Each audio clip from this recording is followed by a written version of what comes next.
There is something quietly remarkable about the fact that your mind, right now, is already preparing for somewhere else.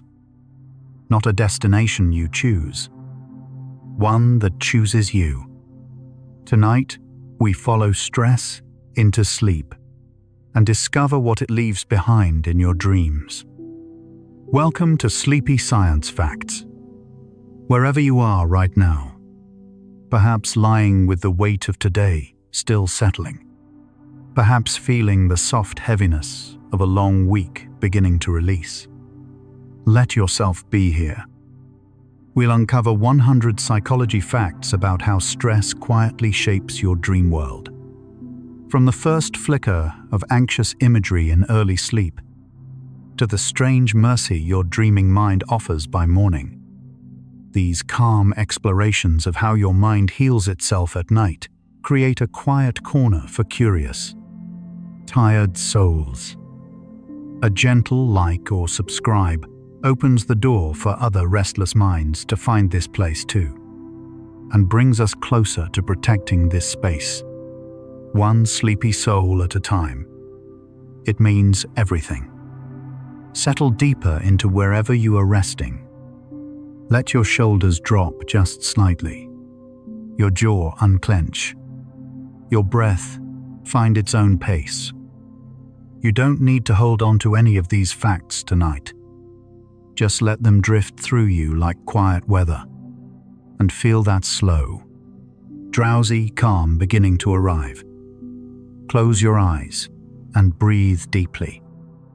You're floating where thoughts dissolve before they finish forming. Let your mind merge with the soft silence between one dream and the next. And now we begin. Stress and dreams have been connected by researchers for longer than most people realize. As far back as the early 20th century, psychologists noticed that people going through difficult periods reported more vivid, more emotionally charged dreams than usual. Today, modern sleep laboratories have confirmed what those early observers suspected, that the emotional weight we carry into the night does not simply disappear when we close our eyes. It follows us. It finds its way into the stories our sleeping minds construct. The relationship between waking stress and dreaming is not coincidental.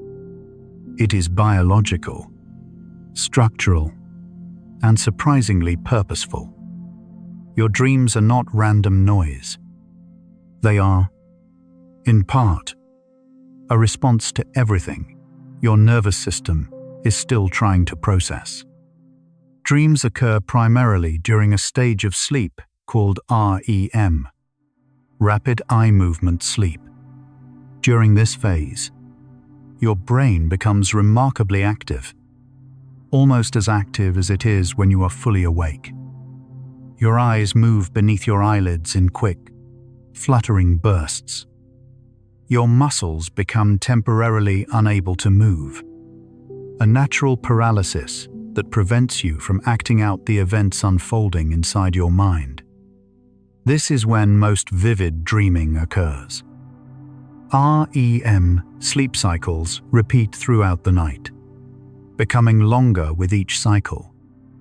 The final REM period of the night, just before waking, can last up to an hour.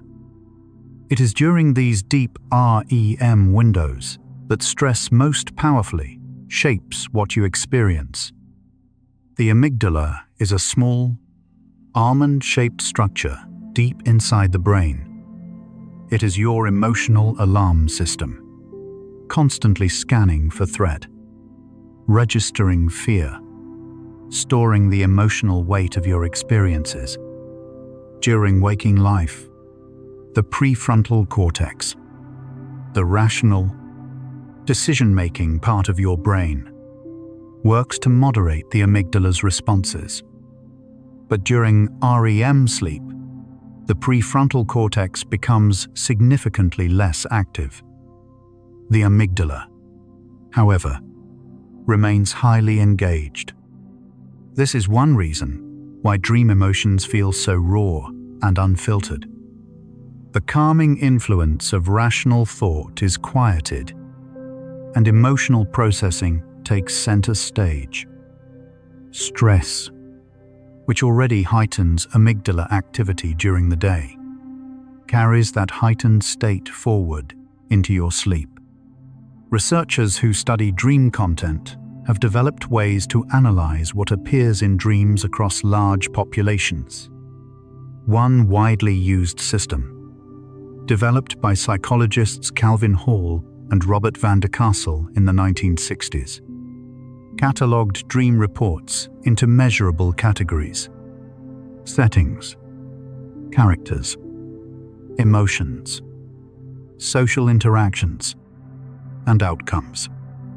Studies using this framework and newer digital analysis methods have found consistent patterns. People under significant stress report dreams that contain more threat scenarios, more negative emotions, and more aggressive encounters than people who are not stressed. The content shifts.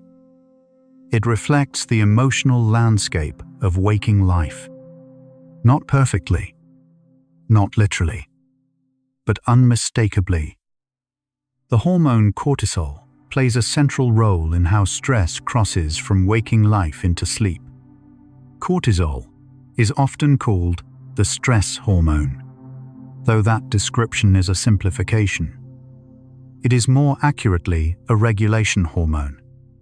It rises in the morning to help you wake, and falls at night to allow sleep. Under chronic stress, however, cortisol levels can remain elevated into the evening hours. Elevated cortisol near bedtime disrupts the natural architecture of sleep, reducing the amount of slow-wave deep sleep you experience and altering the timing and quality of REM. This disruption does not simply shorten dreaming. It changes its character, making it more reactive, more emotionally intense. Sleep researchers distinguish between acute stress and chronic stress when studying dreams. Acute stress, the kind that comes from a single difficult event, a deadline, an argument, an unexpected challenge, tends to produce very specific dream content. People often report dreaming directly about the stressful event or something closely related to it in the nights immediately following. Chronic stress, the kind that builds over weeks and months of sustained pressure, produces a different pattern. Dreams become more generally negative in tone, more threatening, more uncertain, more emotionally complex, without necessarily referencing the specific source of the stress. The distinction matters because it tells us something about how the dreaming brain processes different kinds of emotional burden. There is a concept in sleep research, sometimes referred to as the continuity hypothesis of dreaming. It suggests that dream content reflects the concerns, preoccupations, and emotional states of waking life. That dreams are, in a meaningful sense, continuous with conscious experience. This does not mean dreams are exact replicas of waking events. They are not recordings. They are more like interpretations, images, narratives, and feelings assembled from the raw material of experience, reshaped by the associative and emotional logic of the sleeping mind. Stress, because it is one of the most persistent preoccupations of waking life, naturally becomes one of the most persistent influences on dream content. In the weeks following major stressful life events, job loss, relationship breakdown, bereavement, illness, many people report an increase in what researchers call threat simulation in their dreams. These are dreams that place the dreamer in situations of danger, uncertainty, pursuit, or confrontation.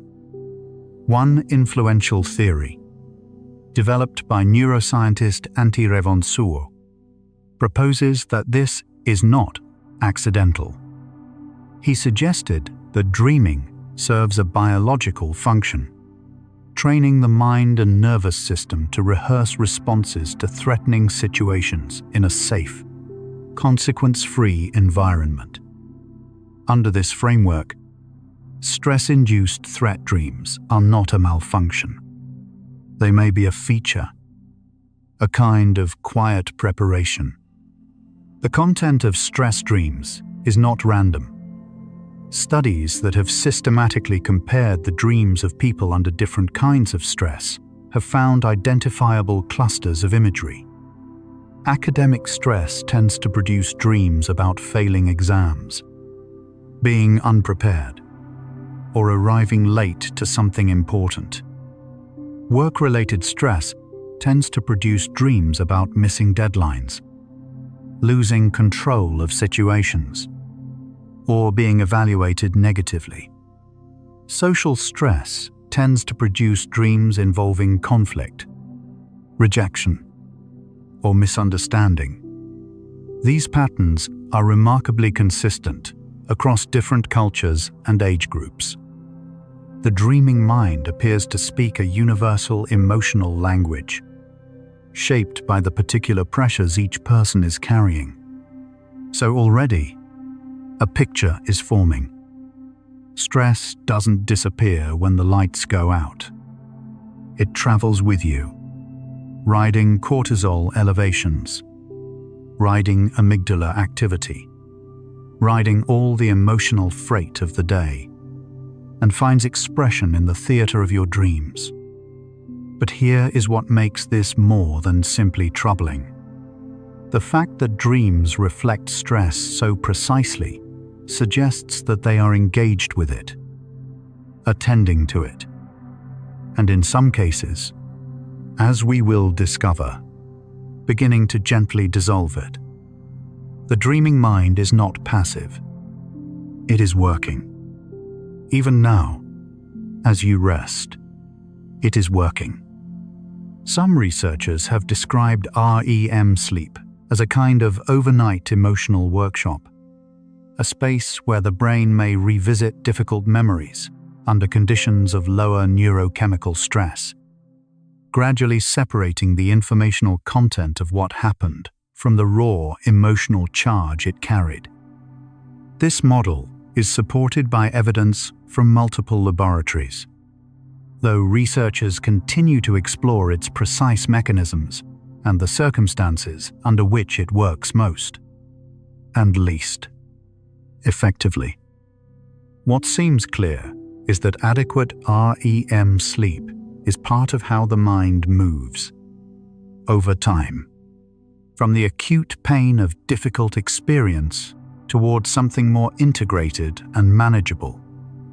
The night offers something the day cannot always provide: a quieter place to hold what hurt. The implication of this overnight emotional processing is profound. If REM sleep is where the emotional charge of stressful experiences is gradually reduced, then anything that disrupts REM sleep, including chronic stress itself, also disrupts this natural healing process. This creates a cycle that many people experience without fully understanding its mechanism. Stress reduces the quality and duration of REM sleep. Reduced REM sleep impairs emotional processing. Impaired emotional processing leaves difficult experiences feeling raw and unresolved. Unresolved emotional weight increases stress, and the cycle continues. Understanding this loop is the first step toward understanding why sleep, and the dreams that come with it, matter so profoundly for emotional well-being. Nightmares are generally defined as vivid, distressing dreams that are sufficiently intense to awaken the sleeper. They are a normal part of human experience. Most adults report having at least occasional nightmares.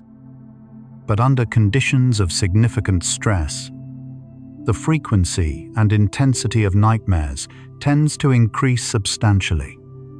Researchers found that people experiencing high levels of psychological stress tend to experience nightmares more often, with some studies suggesting the gap is meaningful, though the exact figures vary across individuals and circumstances. The content of stress-related nightmares most commonly involves being chased, attacked, falling, or failing at something important. These themes appear with remarkable consistency across populations. There is a particularly interesting phenomenon that occurs during periods of very high stress, sometimes called the intrusion of waking concerns into the hypnagogic state. Hypnagogia is the transitional zone between waking and sleep, the few minutes during which the mind begins to drift but has not yet fully entered sleep. During this threshold state, brief, fragmentary images, sounds, and sensations arise spontaneously from the brain's resting activity. Under normal conditions, these hypnagogic experiences are often neutral or mildly pleasant. Abstract shapes, soft colors, gentle sounds. Under stress, they can take on a more anxious quality. Faces, urgent voices, a sense of unfinished business pressing at the edge of consciousness. It is as though the mind cannot quite put the day down. Post-traumatic stress represents one of the most studied relationships between stress and dream content. People who have experienced significant trauma frequently report recurring nightmares that replay elements of the traumatic event, sometimes with disturbing accuracy, sometimes in distorted or symbolic form. Current understanding suggests that these recurring nightmares reflect a disruption in the normal memory consolidation and emotional processing functions of REM sleep. Instead of the gradual emotional detachment that healthy REM promotes, trauma-related nightmares seem to loop, revisiting the experience without completing the processing. This is one reason why improving sleep quality, and REM sleep specifically, has become an increasingly recognized component of approaches to supporting recovery from trauma. Some of the most celebrated creative breakthroughs in history have been attributed to dreams. Auguste Kekulé, the 19th century chemist credited with describing benzene's ring structure, famously claimed, in a speech delivered decades after the discovery, that the insight came to him in a dream of a snake curling back on itself. Whether the account is entirely accurate remains a matter of historical debate, but the broader observation it represents has been confirmed in laboratory settings. People who sleep after encountering a difficult problem often perform better on related tasks the next day than those who remain awake. The sleeping mind, it seems, finds its own way to solutions, through pathways the waking mind would not have thought to take. The relationship between social stress and dream content is particularly interesting. Humans are profoundly social creatures, and social threat, the fear of rejection, exclusion, humiliation, or conflict, activates many of the same neurological pathways as physical threat. Studies of dream content consistently find that social scenarios are among the most common settings for stress-related dreams. Dreams involving public failure, being ignored, losing the respect of others, or navigating complex social conflict are widely reported during periods of interpersonal stress. The dreaming mind is clearly attuned to the social dimensions of our emotional lives, perhaps because social belonging has always been so fundamental to human survival. Children and adolescents experience stress-related changes in dream content in ways that parallel adult patterns, though the specific imagery often differs. Children under academic or social pressure more frequently report dreams involving monsters, pursuit, and separation from caregivers. Adolescents, navigating the intense social and identity-related stresses of that developmental period, show increased rates of dreams involving social evaluation, romantic rejection, and scenarios of public failure. Across all age groups, the core mechanism appears to be the same. The dreaming mind is engaged with whatever emotional material is most pressing in waking life. The themes shift with the stage of life. The engagement remains constant. Sleep deprivation and stress interact in ways that compound each other's effects on dream content. When people are chronically sleep-deprived and then allowed to sleep freely, they experience a phenomenon known as REM rebound, a dramatic increase in the amount and intensity of REM sleep, as the brain prioritizes the recovery of this stage above all others. During REM rebound, dreams tend to become especially vivid and emotionally intense. People who have been under prolonged stress and are finally able to rest fully often report particularly striking, emotionally charged dreams during these recovery nights. The brain is catching up, processing a backlog of emotional material that stress and sleep loss had delayed. The prefrontal cortex, as mentioned earlier, becomes less active during REM sleep. This reduction in rational oversight has an interesting effect on dream logic. Dreams routinely violate the rules of waking reality. People transform. Locations shift without explanation. Time moves non-linearly. Impossible things happen without causing surprise. From a neuroscientific perspective, this occurs partly because the regions responsible for logical consistency are quieted, while regions associated with emotion, memory, and sensory experience remain highly active. Stress, which in waking life often feels constrained and logical. I need to solve this. I need to fix that. In dreams becomes freed from those constraints. The emotional core of the stress is expressed, uncoupled from the specific problem. There is growing research interest in how digital stress, the specific kind of anxiety produced by social media use, constant connectivity, and information overload, affects dream content. Preliminary findings from studies conducted over the past several years suggest that heavy evening use of digital devices, particularly when that use involves stressful content such as news, social comparison, or emotionally charged communication, is associated with increased dream negativity and more fragmented sleep architecture. The boundary between waking digital experience and sleeping mental life appears to be more porous than previously appreciated. The last things the mind is exposed to before sleep may have a measurable influence on the dreams that follow. The body and mind are not separate during dreaming.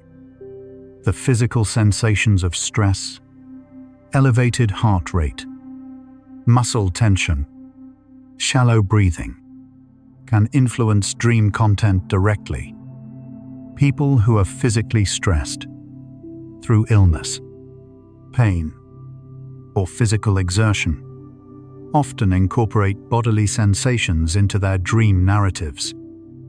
A racing heart might become a dream of pursuit. Labored breathing might become a dream of drowning or suffocation. Tight muscles might become a dream of being restrained. The dreaming mind is not disembodied. It is reading the physical signals the body is generating and weaving them into story. The body and the dream are in constant, quiet conversation throughout the night. Some researchers have proposed that one function of dreaming is to create a kind of internal simulation environment, a space where the mind can model possible futures and rehearse emotional responses to anticipated challenges. Under this view, stress-related dreams are not merely a replay of past difficulties. They may also be a forward-looking process, the mind generating simulations of possible outcomes, potential scenarios, anticipated challenges, and practicing the emotional navigation those situations would require.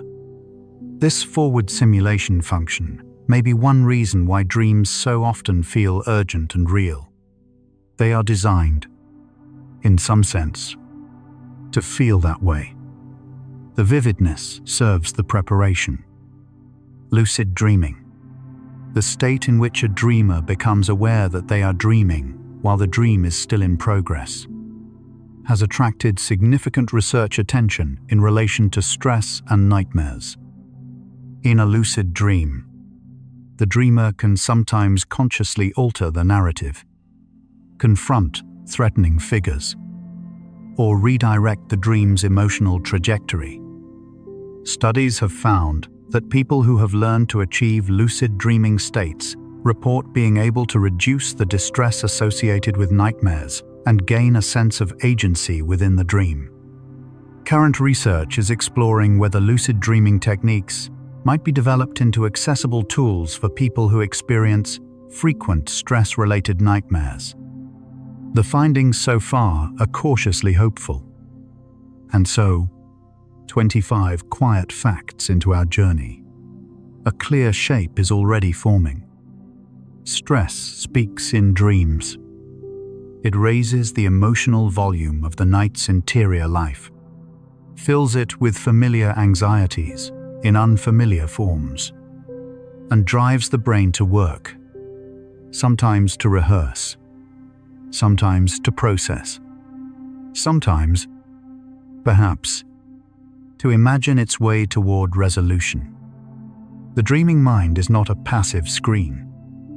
It is an active, engaged, deeply purposeful participant in how you move through difficulty. Whatever stress you are carrying tonight, it is already being attended to. Something in you, below the level of thought, is already working on it. You only need to let it. Let's pause here and notice your body. As you breathe out slowly, appreciate each tiny cell inside. Your brain, right now, is already beginning the sorting process, deciding what from today it needs to hold, what it can soften, what it can let drift away. Notice the gentle weight of your limbs. Notice your breath finding its own rhythm without any effort from you. You are a complete and self-sustaining system, processing, resting, preparing. Trillions of quiet processes, all moving without your direction. Trust them now. Now we continue. The quality of sleep in the nights immediately before a stressful event can profoundly influence how a person experiences and recovers from that event. Research examining students before examinations, athletes before competitions, and workers before high-pressure presentations has consistently found that poor sleep in the preceding nights amplifies the subjective experience of stress. making challenges feel more threatening, more difficult, and more emotionally overwhelming than they might otherwise be. Good sleep, conversely, appears to buffer against the worst effects of acute stress. The dreaming mind, which does much of its emotional processing during adequate sleep, is part of this protective mechanism. Rest is not a retreat from stress. It is one of the body's most sophisticated responses to it. Dream recall, the ability to remember one's dreams upon waking, tends to increase during periods of stress. This is somewhat counterintuitive. Many people assume that disturbed, fragmented sleep would make dreams harder to remember. But research suggests the opposite. Stress-induced awakenings during the night, which interrupt sleep cycles at emotionally active moments, often capture the dreamer mid-dream, making the content more available to conscious memory. People under significant stress frequently report vivid dream memories they would not have had during calmer periods. This increased recall is one reason why dream journals kept during stressful periods often yield rich and emotionally revealing material. The sleep stage, known as N2, the second stage of non-REM sleep, contains a fascinating feature called sleep spindles. These are brief bursts of synchronized neural activity, lasting about half a second, that appear on brain recordings as rapid oscillations. Sleep spindles are associated with the consolidation of memories and, importantly, with the suppression of external sensory disturbance. People with higher spindle activity are better able to sleep through environmental noise without waking. Recent research has found that spindle activity is reduced in people experiencing chronic stress, which may help explain why stressed individuals are more easily disturbed by sounds, light, and physical sensations during sleep, leading to more fragmented rest and, consequently, more disrupted dreaming. The hippocampus plays an important role in both memory and dreaming. This curved, seahorse-shaped structure deep in the brain is central to the encoding and retrieval of episodic memories, memories of specific events and experiences. During REM sleep, the hippocampus becomes highly active and communicates intensively with other brain regions, including the amygdala and the prefrontal cortex.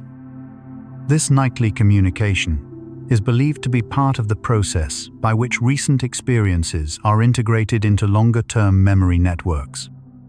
Stress affects the hippocampus significantly. Prolonged elevated cortisol has been shown to temporarily reduce hippocampal efficiency, which may influence not only how well stressful memories are processed, but how they are expressed in dream content.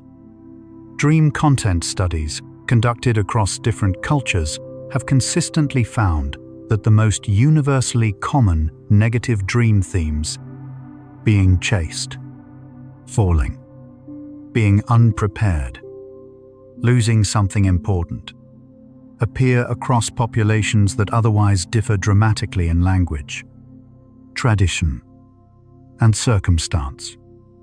This cross-cultural consistency suggests that these themes are not merely products of individual experience or cultural learning. They may reflect something deeper, shared emotional vulnerabilities rooted in the common challenges of human existence. Threat, loss, failure, and unpreparedness are concerns that transcend culture. And so, it seems, do the dreams that attend them.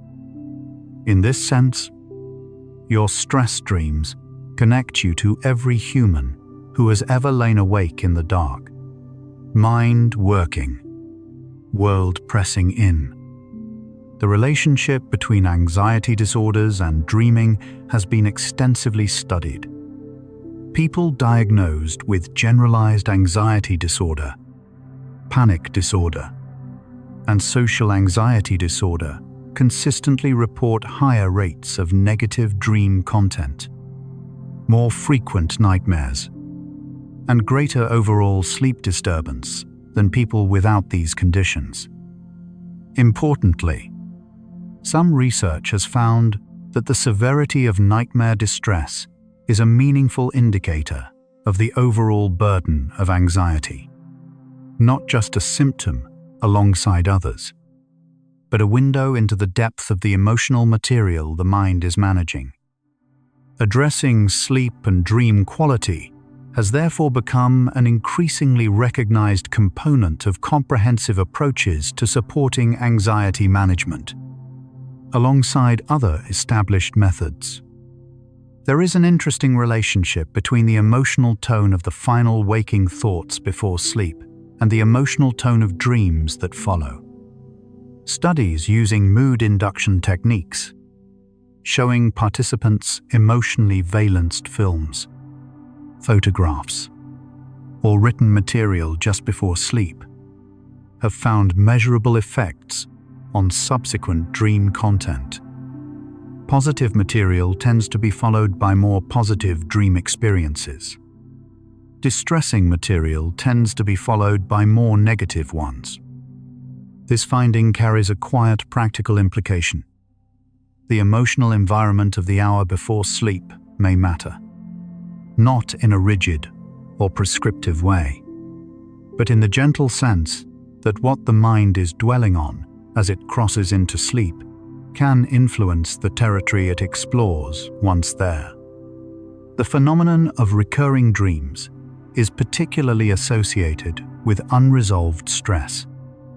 Recurring dreams, those that repeat with similar content, settings, or emotional themes, across multiple nights or even across years, are thought to represent the dreaming mind's persistent attempt to process material that has not yet been resolved or integrated.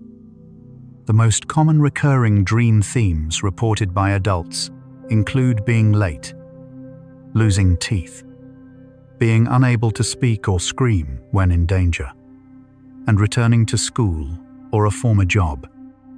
Many people report that recurring dreams eventually fade when the underlying source of emotional tension resolves, sometimes through external events, sometimes through gradual internal processing. The dream dissolves when the work is done. The role of serotonin in sleep and dreaming has become an area of active research interest. Serotonin, a neurotransmitter closely associated with mood regulation, is suppressed during REM sleep, a reduction that is thought to contribute to the altered emotional quality of dream experience. Chronic stress disrupts serotonin regulation in complex ways, and this disruption may influence both the quality of REM sleep and the emotional character of dreams. Research in this area is still developing, but it suggests that the neurochemical environment of stress creates specific conditions that the dreaming mind must navigate, and that understanding these conditions may open pathways to more targeted support for people whose sleep and dream life have been significantly affected.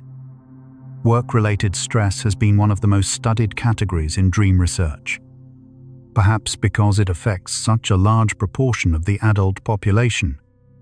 Surveys conducted across multiple countries have found that among working adults who report significant occupational stress, the most common dream themes involve workplace conflict, professional failure, being evaluated or criticized, and being unable to complete tasks. Interestingly, the emotional tone of work-related stress dreams appears to be influenced not only by the amount of stress, but by the sense of control the dreamer has over their waking situation. People who feel helpless or powerless in relation to their work stress tend to report more threatening and emotionally distressing dreams than those who feel they have some agency, even in difficult circumstances. Napping and its relationship to stress and dreaming deserves a brief mention. Short naps, those lasting 20 to 30 minutes, generally contain little REM sleep and therefore little vivid dreaming. Longer naps of 60 to 90 minutes may include a REM period, particularly later in the day. And these nap dreams share many of the same characteristics as nighttime dreams in terms of emotional content. For people experiencing significant stress, a well-timed afternoon nap has been found to reduce emotional reactivity in the hours that follow, possibly because it provides a brief window of the same emotional processing that REM sleep offers at night.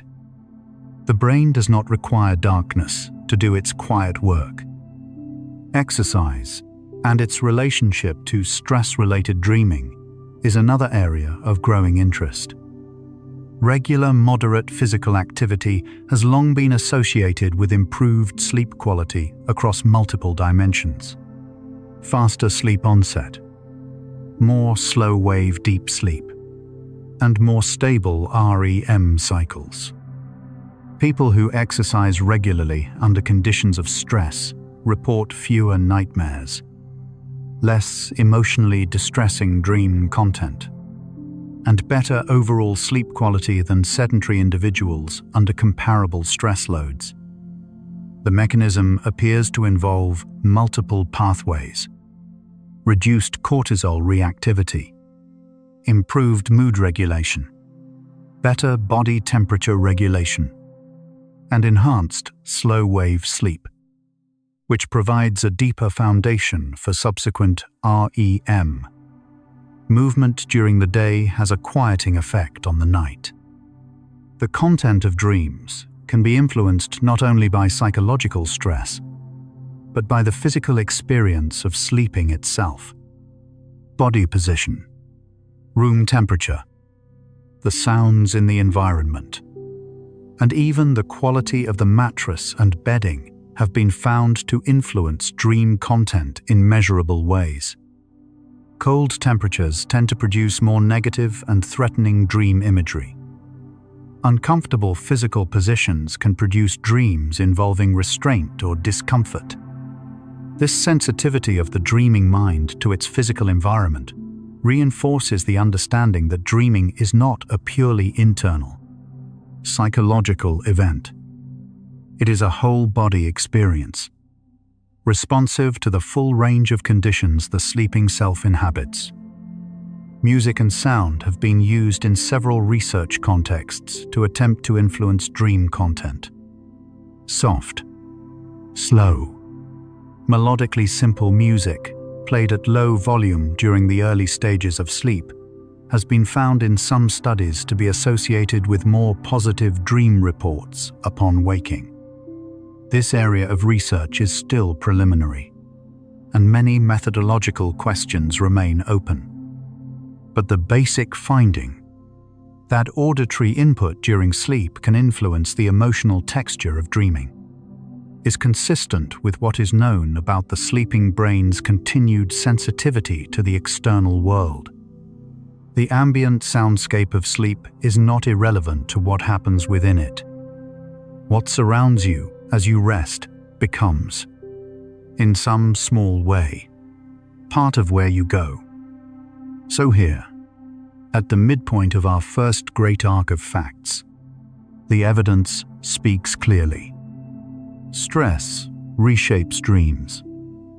It heightens their emotional charge, shifts their content toward threat and uncertainty, and alters the very neurochemical landscape in which dreaming occurs.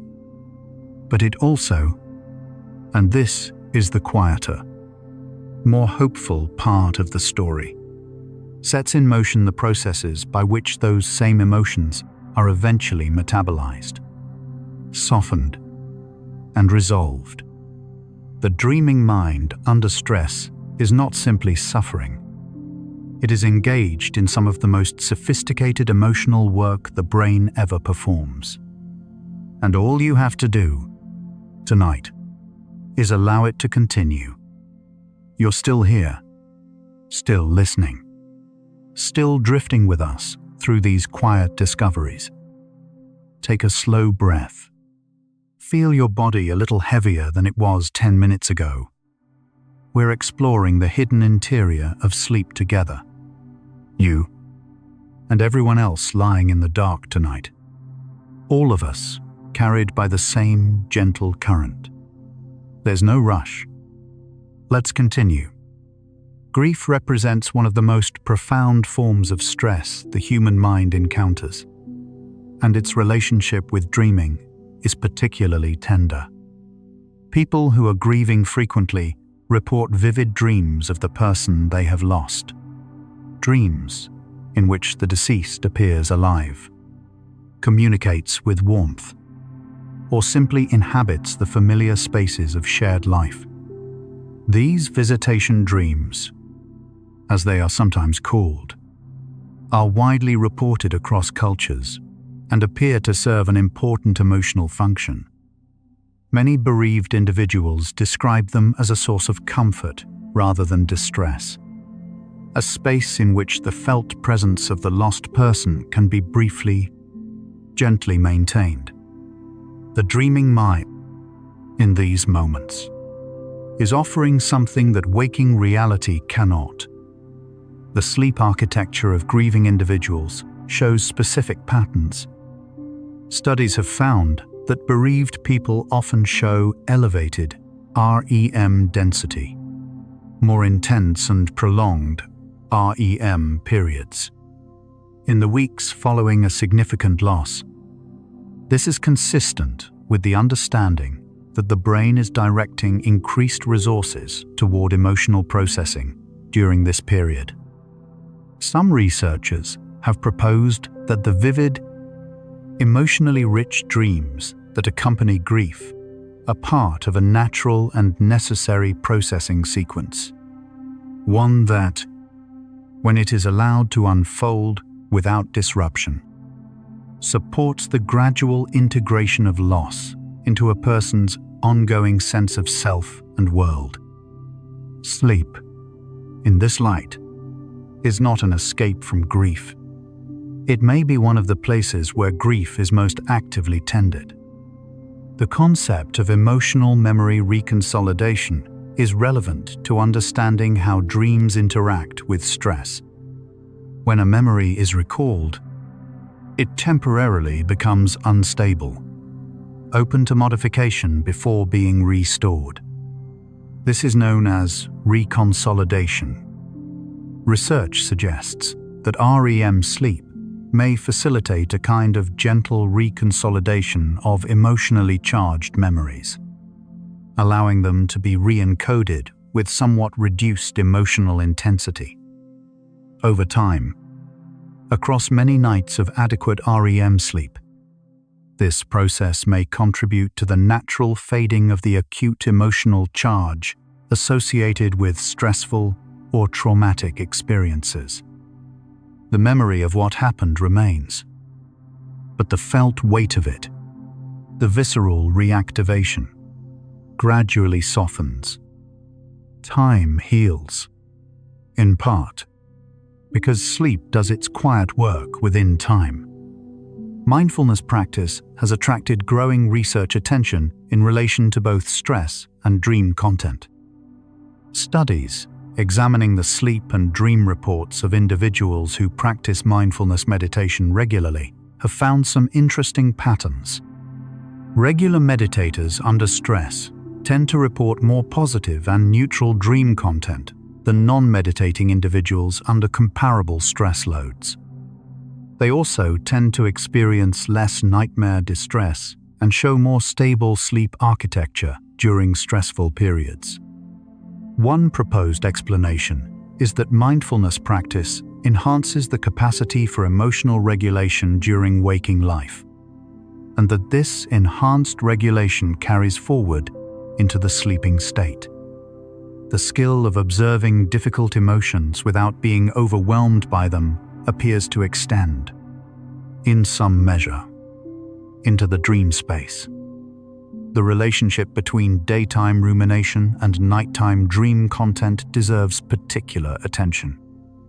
Rumination, the tendency to repeatedly return to distressing thoughts, to replay difficulties and imagine worst-case outcomes, is strongly associated with both sleep disturbance and negative dream content. Studies have found that the emotional themes of rumination during the day are frequently mirrored in the dream content of the following night.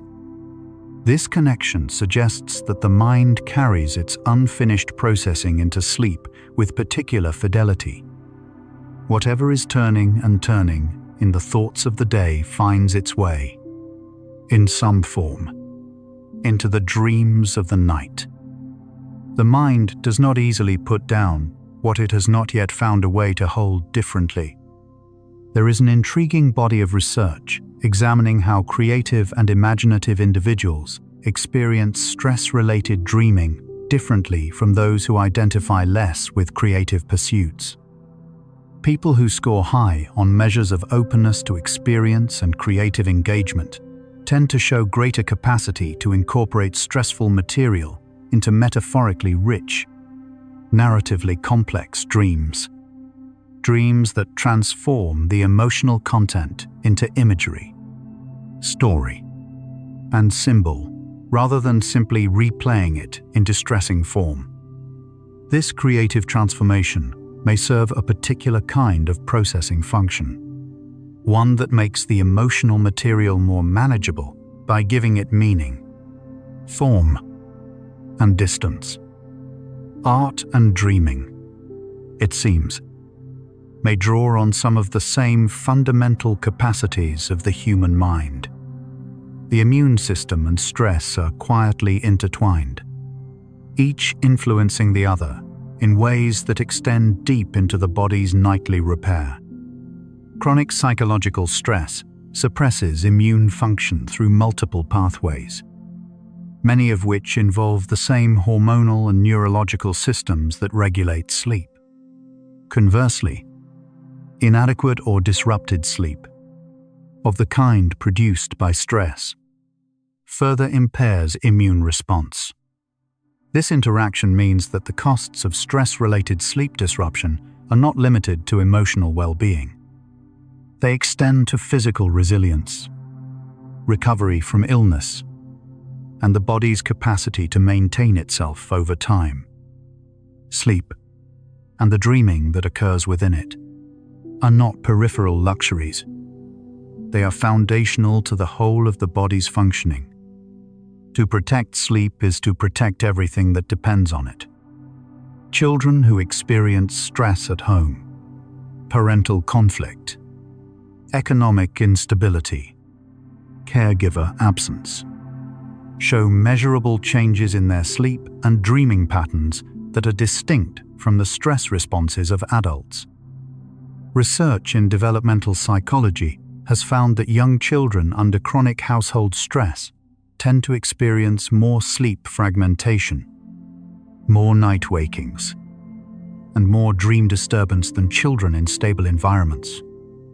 Importantly, the quality of parental or caregiver response to these night wakings, whether the child is soothed, reassured, and helped to return to sleep, appears to influence how the stress is processed over time. The relational context of sleep, even in the very young, is part of the story. Safety, felt in the body, reaches into the night. The experience of déjà rêvé, from the French for already dreamed, refers to the feeling that a waking event has been previously experienced in a dream. It is a less well-studied cousin of the more familiar déjà vu. During periods of stress, when the dreaming mind is producing particularly vivid and emotionally resonant material, reports of déjà vu appear to increase. The exact mechanism is not well understood, but some researchers propose that it reflects the overlap between the memory systems engaged during vivid dreaming and those activated during emotionally significant waking experiences. A kind of blurring of the boundary between dreamed and lived. Under stress, the boundaries of the self, between sleeping and waking, between inner and outer, may become more permeable than usual. Halfway, 50 facts along a quiet corridor of science. And the shape of the answer to our central question has grown clearer and softer at the same time. Stress does change your dream content. It changes it because it changes your brain. The chemical landscape, the emotional circuitry, the memory systems all working differently under pressure. But what the dreaming mind does with that changed landscape is not simply to reproduce the stress. It interprets it. It works with it. It reaches, night after night, towards some form of resolution. And in doing so, across the long arc of nights, dreams, and mornings, it is part of what allows you to continue, to carry what is heavy and still find rest. Let's pause here, halfway through, and simply let time go quiet for a moment. Every memory you carry right now, every worry, every tender hope, every difficult thing, is being held in a brain that has been doing this for your entire life. Long before you understood what stress was, your mind was already learning to process it, to turn it over, to soften it in sleep. You have done this before, many thousands of nights. Your body has found its way to morning. Tonight is no different. And now we continue the journey. The architecture of a single night's sleep contains multiple complete cycles, each lasting roughly 90 minutes. Within each cycle, the proportion of REM sleep increases as the night progresses. The final cycle of the night, the one closest to your natural waking time, contains the longest and most intense REM period of all. This is the cycle during which the most vivid dreaming tends to occur. It is also the cycle most vulnerable to disruption, from early alarms, outside noise, or the anxiety-driven early waking that many stressed individuals experience. To consistently lose the final sleep cycle is to consistently lose the most productive period of nightly emotional processing. The end of the night is where much of the work is done. The phenomenon of sleep paralysis. The temporary inability to move or speak that sometimes occurs at the boundary between sleep and waking is more frequently reported during periods of stress and sleep disruption. During REM sleep, the body's muscles are deliberately inhibited, a protective mechanism that prevents the physical acting out of dream content. When the transition between REM and waking is abrupt or irregular, this muscle inhibition can persist briefly into the waking state, producing the experience of paralysis. Many people find this experience alarming. Understanding its mechanism, that it is a normal, if uncomfortable, feature of the sleep-wake transition, can reduce the distress it produces.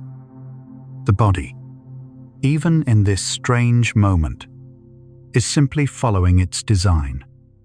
Some dreams during high-stress periods take on what researchers describe as a hypervigilance quality, a heightened state of internal alertness within the dream itself.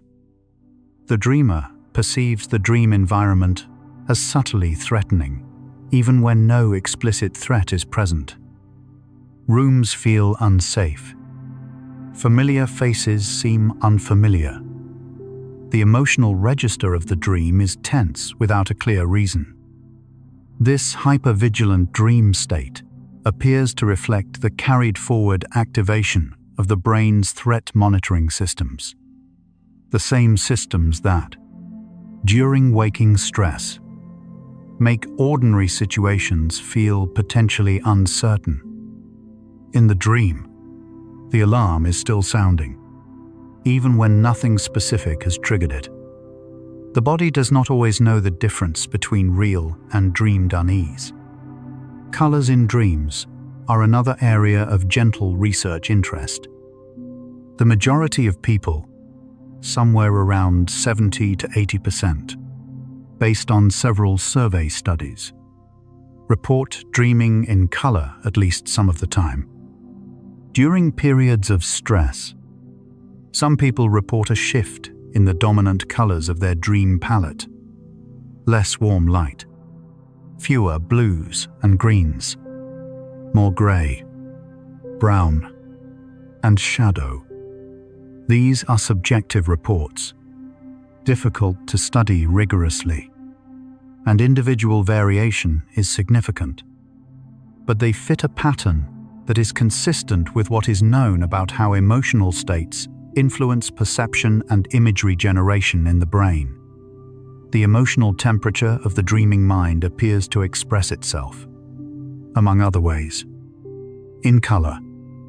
The concept of sleep hygiene, the collection of habits and practices that support consistent, restorative sleep, has become well established in both research and clinical settings. In the context of stress, sleep hygiene practices take on particular importance because chronic stress tends to erode the very habits that protect sleep quality. Regular sleep and wake times, a cool and dark sleeping environment, the avoidance of stimulating screens and content in the hours before sleep, limited caffeine and alcohol consumption. These practices create conditions that support the brain's natural sleep architecture, including the healthy progression of REM sleep. They are not cures for stress, but they are a quiet form of protection, a way of keeping the door to restorative sleep open even when pressure is high. The dreaming mind has a particular relationship with faces. Neuroscientific research has shown that the fusiform face area, a region of the brain specialized for recognizing and processing faces, remains active during REM sleep. Dreams are populated with faces at a rate that exceeds most other categories of visual content. Under stress, the faces that appear in dreams are more likely to be associated with negative emotional experiences. Adversaries, authority figures, people who have caused harm or disappointment. The dreaming mind is rehearsing and processing social relationships. It is replaying encounters that felt significant.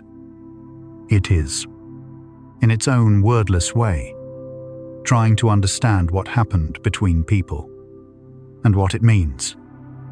Writing about one's dreams and the stresses connected to them has been used in both research and therapeutic contexts as a tool for emotional processing. Studies examining the effects of expressive writing about difficult experiences, a practice developed by psychologist James Pennebaker, have found benefits, including reduced subjective stress, improved immune function, and better sleep quality over time. Keeping a dream journal during stressful periods, writing down both the dream content and whatever emotional resonances it seems to carry, may offer a way of engaging with the material the sleeping mind is working on, not analyzing it in a rigid or clinical way, simply receiving it, acknowledging it, letting it exist on the page. The act of witnessing has its own quiet value. The relationship between alcohol and dream content during stress is worth noting gently. Many people under stress use alcohol to help them fall asleep. It does have a sedating effect in the short term. But alcohol disrupts REM sleep significantly. It suppresses the earlier REM periods of the night and often produces a rebound effect in the second half of sleep, during which REM returns with unusual intensity and fragmentation. Dreams during alcohol-related REM rebound are frequently reported as more vivid, more disturbing, and more emotionally charged than normal. The very mechanism used to quiet the mind for sleep ends up in the hours before morning, amplifying exactly the qualities of dreaming that stress already makes more intense. The physical act of breathing during sleep influences dreaming in ways that are only beginning to be understood. People with sleep apnea, a condition in which breathing repeatedly pauses during sleep, frequently experience higher rates of nightmare, more disturbed dream content, and more emotional distress associated with their dreams than people without the condition.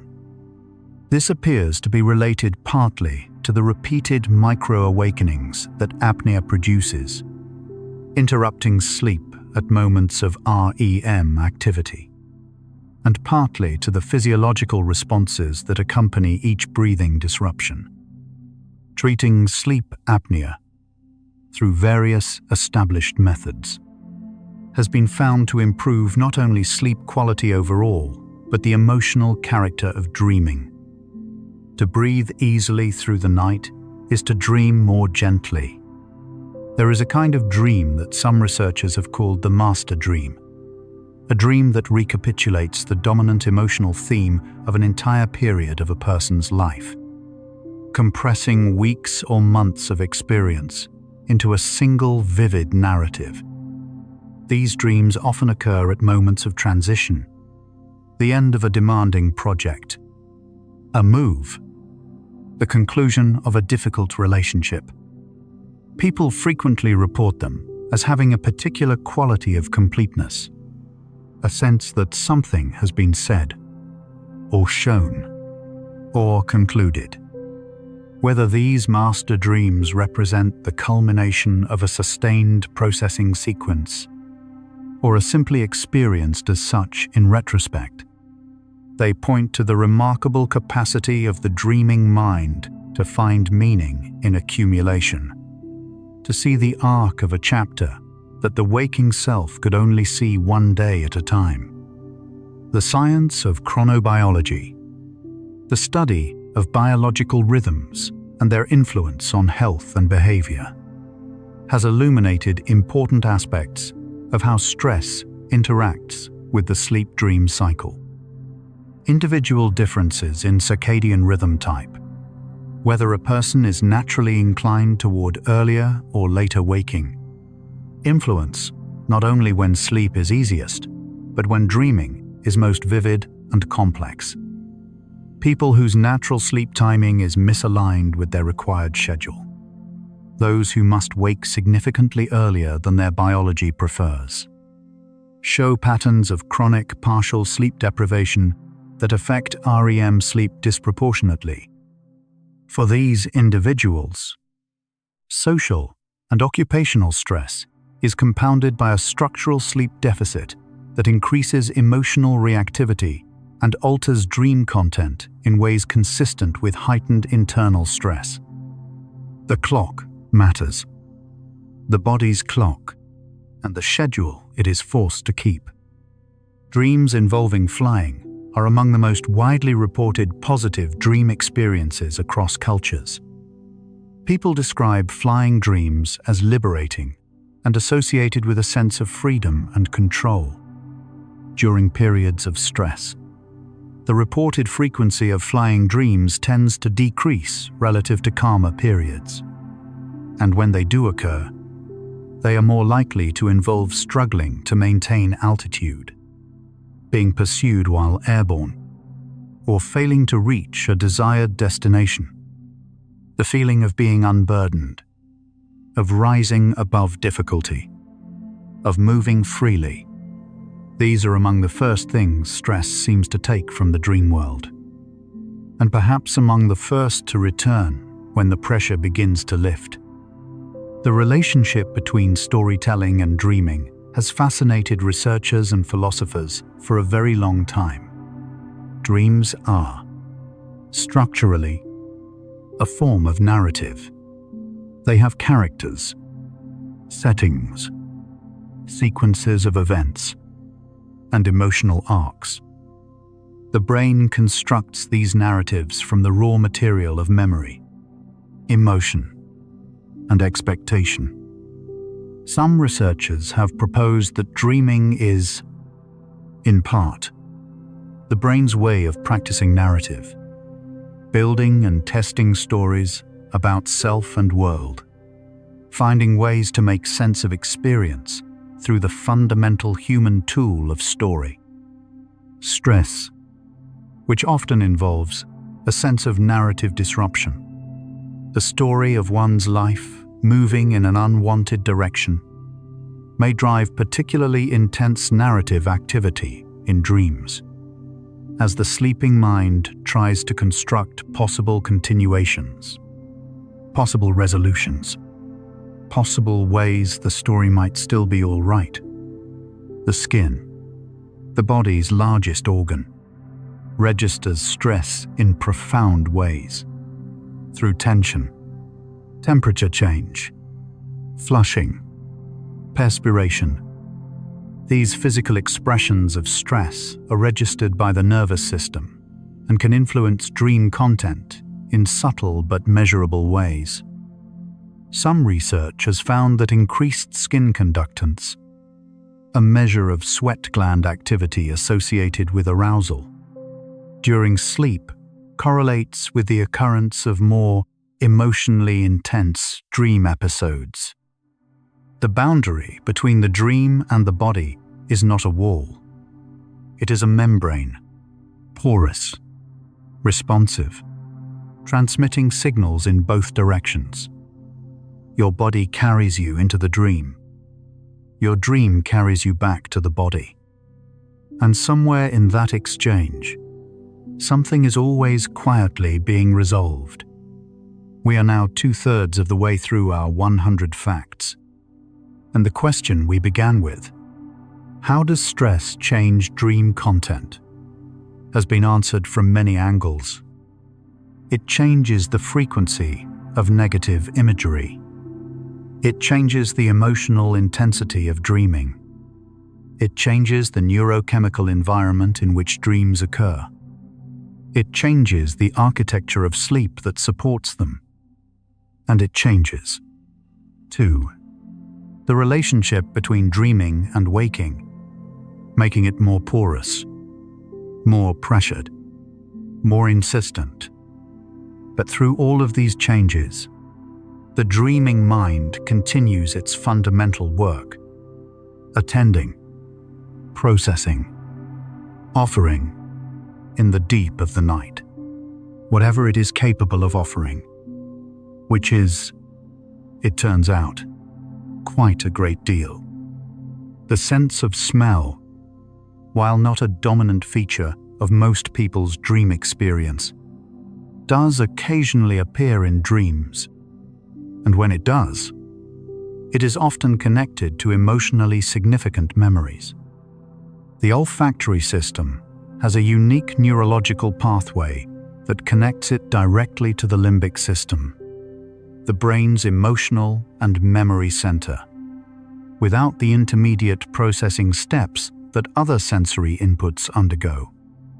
This direct connection is thought to be why smells can trigger unusually vivid and emotionally rich memories. Under stress, when the limbic system is particularly active, scent-associated memories may appear in dreams with unusual clarity. The smell of a childhood home, a person, a place associated with safety, the sleeping mind reaching, perhaps, for the familiar, for what felt safe. Once, for comfort older than words. The social dimension of sleep is an area of growing research interest. Human beings evolved as social creatures, and the presence or absence of trusted others in the sleep environment influences sleep quality and, by extension, dreaming. People who sleep alone during periods of stress, particularly those who are socially isolated, show different sleep patterns and dream content than those who share sleeping spaces with trusted companions. The sense of physical safety conferred by co-sleeping with a partner. In cultures where family co-sleeping is the norm, appears to buffer some of the sleep-disrupting effects of psychological stress. Even the sound of another person's quiet breathing can signal safety to the nervous system. We are, even in sleep, relational beings. The experience of waking from a particularly vivid or disturbing dream and being briefly unable to distinguish the dream from waking reality is sometimes called sleep inertia or dream confusion, though the specific term depends on the context and severity. Under conditions of heightened stress, this confusion tends to be more pronounced and more distressing. The emotional residue of the dream clings, heart still racing, chest still tight. The image is still present and vivid in the mind. It can take several minutes for the nervous system to fully register the safety of waking reality. Being patient with this transition, allowing the body time to settle, allowing the heart rate to slow, is a gentler practice than trying to immediately push the dream away. It was doing something. It deserves a moment of acknowledgement. Some of the most compelling research on stress and dreaming has come from studies conducted during periods of collective stress. Global events, natural disasters, public health crises. Dream researchers who systematically collected dream reports during such periods found consistent shifts in dream content across large populations. Increases in disaster imagery, loss of control, isolation, and threat scenarios, alongside an increase in dreams involving helping behaviors, reconnection, and community. The collective emotional landscape found its way into the collective dream life. People who had never met were dreaming similar dreams, not because of any mystical connection, but because they were carrying similar emotional weight into similar neurological systems, all working in the same direction at the same time. The body clock, the internal circadian system that regulates the timing of sleep, waking, and dozens of other biological processes, is directly affected by chronic stress, elevated cortisol, altered temperature regulation, and disrupted melatonin production all interfere with circadian timing. This interference can create a condition sometimes described as internal desynchrony, a state in which different biological systems are operating on slightly misaligned schedules. In this state, sleep is harder to initiate and maintain. Waking feels less restorative, and the emotional regulation functions of sleep, including dreaming, become less efficient. Restoring circadian stability through consistent sleep timing, morning light exposure, and evening darkness is therefore not merely a comfort practice. It is a neurological repair process. There is a curious relationship between the emotional weight of the day and the dreams of the nights that follow. Events from waking life tend to reappear in dreams most strongly on the night immediately after, and then again, transformed and more abstract, somewhere between 5 and 7 nights later. Researchers call this second delayed reappearance the dream lag effect. Stressful experiences, because they carry significant personal and emotional weight rather than simply being routine, are particularly likely to show this delayed return, arriving softer the second time, as though the sleeping mind has begun, quietly, to loosen their grip. Something in the dreaming brain takes its time with what mattered most. Temperature regulation during sleep is deeply connected to REM sleep quality. The body's temperature naturally drops by 1 to 2 degrees Fahrenheit in the lead-up to sleep, and the ability to maintain a cool sleep environment facilitates this natural drop. REM sleep is unusual among sleep stages, in that the body largely loses its ability to thermoregulate. The mechanisms for sweating and shivering are temporarily suppressed. This makes the ambient temperature of the sleeping environment particularly important during REM. Environments that are too warm tend to reduce REM duration and increase dream disturbance. Stress, which can elevate body temperature and disrupts temperature regulation, adds further complexity. A cool room is not merely comfortable. It is supportive of the very sleep stage where emotional processing occurs most actively. The imagery of water, oceans, rivers, rain, floods, still pools, appears with particular frequency in dreams during periods of emotional stress.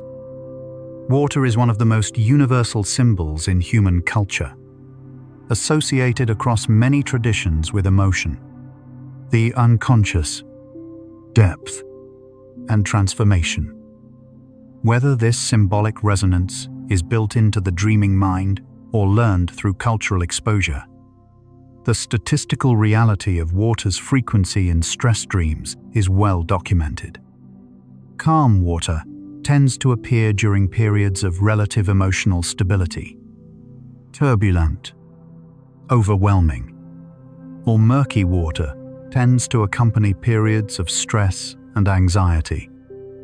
Rising water, floods, tides, waves, is among the most commonly reported stress dream images across many cultures and populations. The dream speaks in images the whole body understands. The sense of agency within a dream, whether the dreamer feels like an active participant or a passive observer in the unfolding events, is another dimension that varies with stress. People under high stress more frequently report dreams in which they feel helpless, unable to act, unable to speak, or unable to influence outcomes. This mirrors the psychological experience of helplessness that often accompanies chronic stress. The sense of being subject to forces beyond one's control. As stress resolves, or as coping resources improve, dreams often shift in the direction of greater agency. The dreamer finds their voice, their movement, their capacity to respond. The recovering self announces itself, sometimes in dreams before it is fully apparent in waking life. By now, the answer to our beginning question has arrived. Not all at once, but the way answers usually arrive in dreams themselves.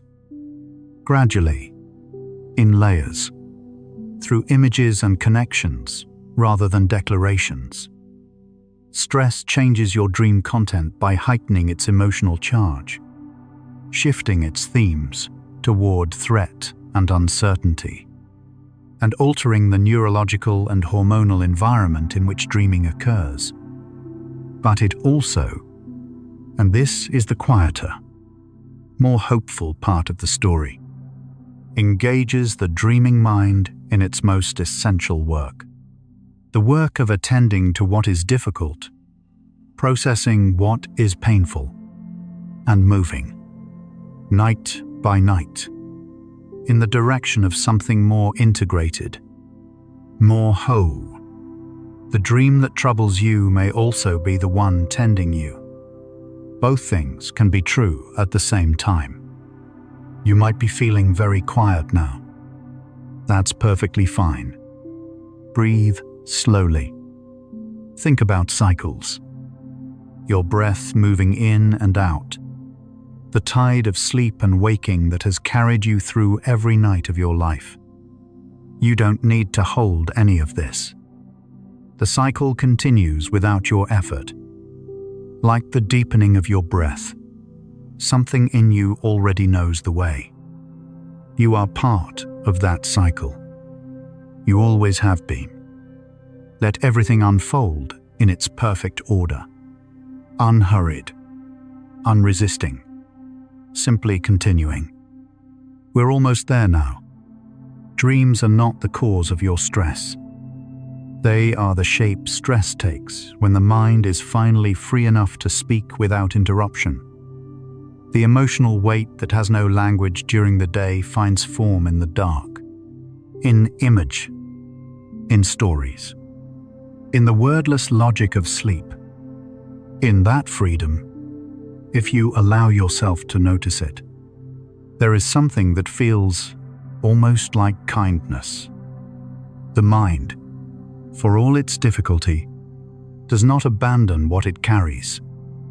It tends to it in the only quiet hours it has. The sleeping brain produces its own quiet form of courage. Night after night, without announcement, without fanfare, it returns to what is difficult. It doesn't ask permission. It makes no promises about what it will find there. It simply goes and begins the careful work of attending. There is no applause for this, no acknowledgement in the waking world, but it happens, faithfully, every time you sleep. That, too, is a kind of bravery worth noticing.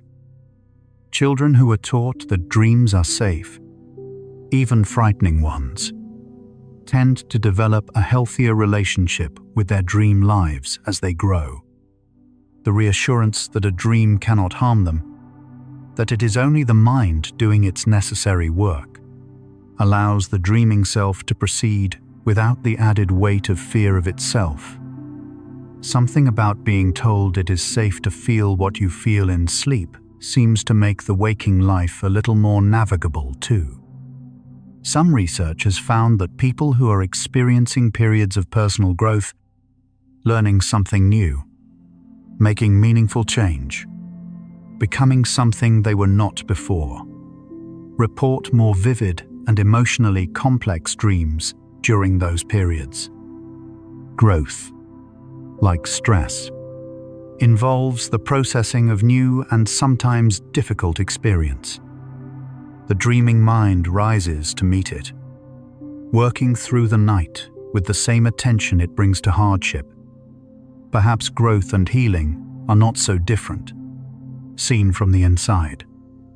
When the dreaming mind creates a character who comforts you, who speaks gently, who appears at exactly the right moment with exactly the right words, that character is made entirely from you. Every reassuring dream figure, every dream voice that says something you needed to hear, is drawn from your own accumulated experience of being comforted, witnessed, and cared for. The comfort is something you already contain. Sleep gives it back to you in the only language the dreaming mind knows: image, presence, and feeling rather than words. There is a quality of light in some dreams, a soft, particular brightness that seems to come from no specific source, that many people associate with feelings of peace and safety. Researchers who have studied positive dream experiences find this ambient luminosity appears with some frequency in dreams, following the resolution of conflict or stress. The brain, perhaps, has its own quiet way of marking the end of difficulty. Not in words, not in declarations, but in the quality of light it offers in the night. A signal, in the language of sleep, that something has shifted.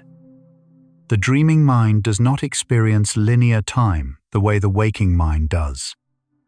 A dream can compress years of experience into minutes, or extend a single moment across what feels like an entire night. Under stress, the distortion of dream time often makes difficulties feel endless and inescapable.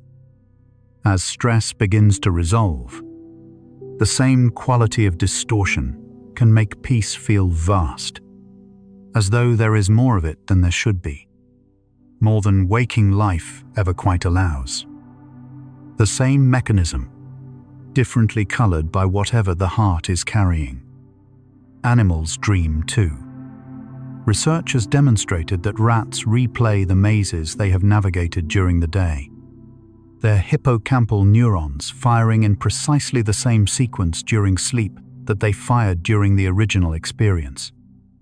Birds consolidate their songs in sleep, replaying neural patterns that reinforce newly learned vocalizations.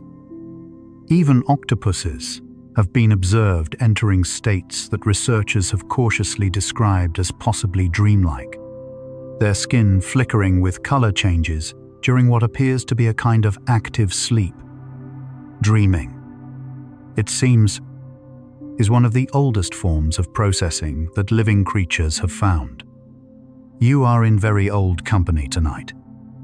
A recurring dream that has troubled someone for years sometimes disappears without explanation, not after any deliberate intervention, not after any particular event that could be pointed to, but simply after some quiet internal shift that allows the underlying emotional material to settle at last.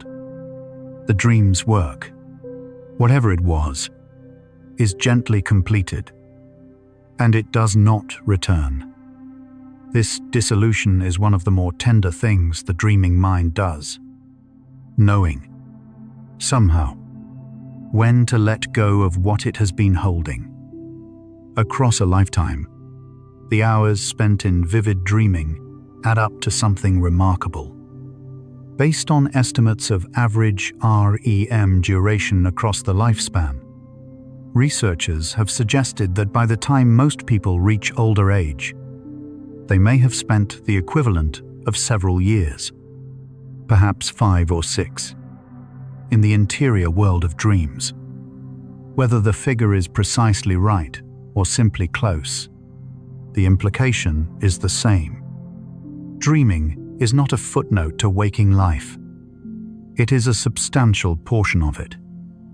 A whole world, running in parallel, tending to what the daylight hours cannot always reach. Some people find that after particularly difficult periods in their lives, times of loss, illness, or sustained stress, their dream life becomes briefly richer and more vivid than ever before, as if the accumulated emotional weight, finally released, fills the dream space like water filling a long-held vessel. The richness of a dream life during recovery is sometimes, quietly, a measure of how much has been survived, and how much the mind is finally free, at last, to process without fear of being overwhelmed by what it finds. REM sleep has been described by some researchers as the only period in the 24-hour cycle during which the brain exists in a state of relative neurochemical calm, with certain stress-related chemicals quieted while emotional processing continues. It is, in this sense, a sanctuary that the brain builds for itself every night. from within. Even in the midst of the most difficult waking circumstances, this sanctuary opens. You find it every time you sleep deeply enough to dream. It has never, in all your life, failed to open. The first light of morning and the last image of a dream often exist in the same breath. The dream still faintly present as the room takes shape, as sound returns, as the body begins to feel its weight again. In that brief overlap, before the day fully arrives, there is sometimes a moment of unusual clarity. Something understood, something felt, something softer than it was the night before. Sleep has done what sleep does, and you emerge, again, into morning, carried a little further than you were. People who report high satisfaction with their sleep, who feel rested, who wake without alarm, who move easily through the transition from sleeping to waking, also tend to report lower emotional reactivity to stress during the day. The two things are connected, in both directions. Better sleep produces lower stress reactivity. Lower stress reactivity, in time, produces better sleep. The cycle can move in either direction, and it is never entirely too late to begin gently turning it toward the better one. The concept of sleep as a form of passage occurs to many people during difficult periods. The idea that in sleep, you can move from one moment of your life to another without having to inhabit every difficult hour in between. There is something in that image that carries its own comfort. Sleep is not avoidance. It is passage. You close your eyes in one moment and open them in another, slightly further along, slightly further through whatever you are moving through. Every morning is evidence of that passage. Every waking is a small, quiet arrival. Some of the most significant personal insights people report in their lives have come in the moments between sleep and waking. The threshold states that bookend a night of rest. The loosened, receptive quality of the transitional mind, freed from the constraints of both full consciousness and deep sleep, has long been recognized as a space where new connections form, where problems arrange themselves differently, where the heart finds words for what it could not say in daylight. Stress, for all its costs, sometimes opens this threshold more widely, making the mind more porous to what it most needs to notice. Your dreaming mind has been active every night of your life, working differently as you have aged, shifting in its themes and emotional preoccupations as the decades have changed what you carry, and what you hope for, and what you have learned to let go. What remains constant across all those changes is the faithfulness of its return. Whatever the day brought, whatever the week held, it came back. Every night you slept, it came back. It will return tonight. That consistency, in a life full of uncertainty, is not nothing. It is, in its quiet way, a form of constancy worth trusting. The word dream comes from an Old English word meaning joy, music, and noise. In its earliest recorded usage, it referred not to the interior experiences of sleep, but to the sounds of music, to something experienced as beautiful and slightly beyond ordinary reality. Somewhere in the long history of the language, the meaning shifted inward, from outer music to inner experience. Both meanings carry something true. Dreams are, in their way, a kind of music, shaped by the same forces that shape all music: emotion, memory, rhythm, and the quiet, persistent human desire to make something meaningful from sound and silence.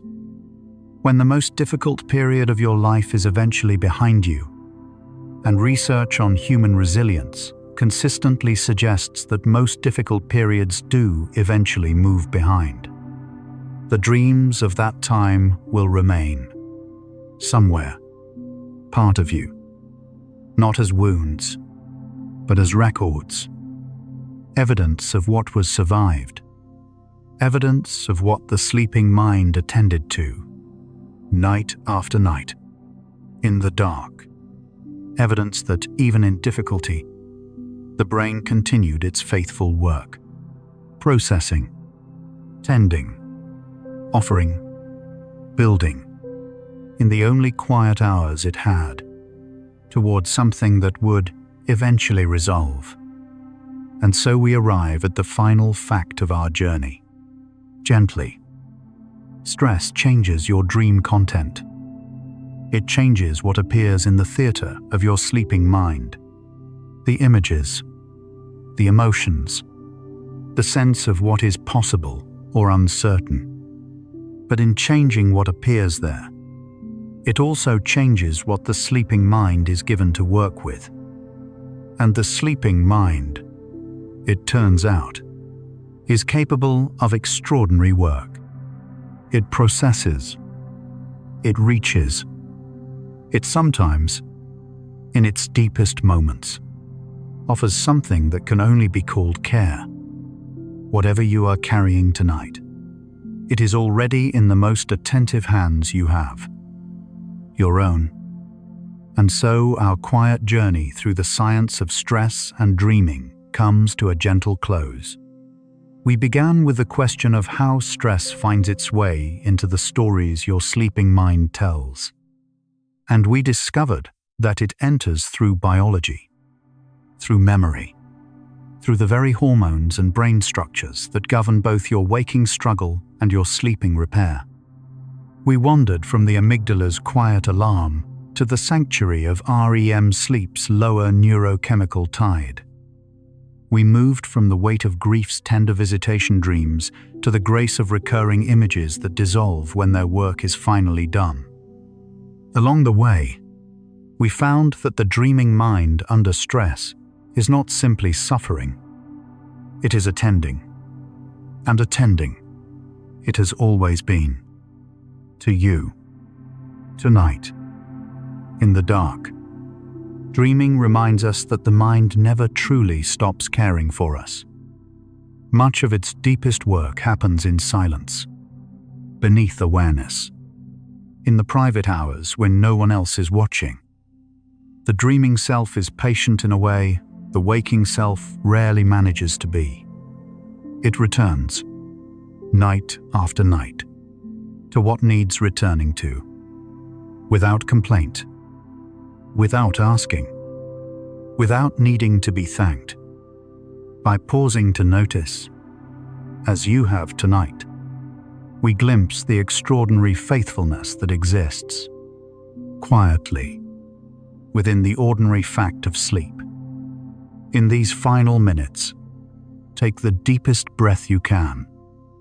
As deep as possible, think about unity, about every mind, right now, lying somewhere in the dark, some in cities, some in quiet rooms, some surrounded by sound, some surrounded by silence, all of them breathing, all of them dreaming or approaching dreaming, all of them carrying something difficult into the care of the night. You are not alone in this. You are part of something much larger than tonight. Let your entire being dissolve into that soft knowledge, into the vast, patient community of sleepers, into the gentle darkness that holds all of you without distinction, without judgment, without end. Prepare for deep sleep. no boundaries left, only peace.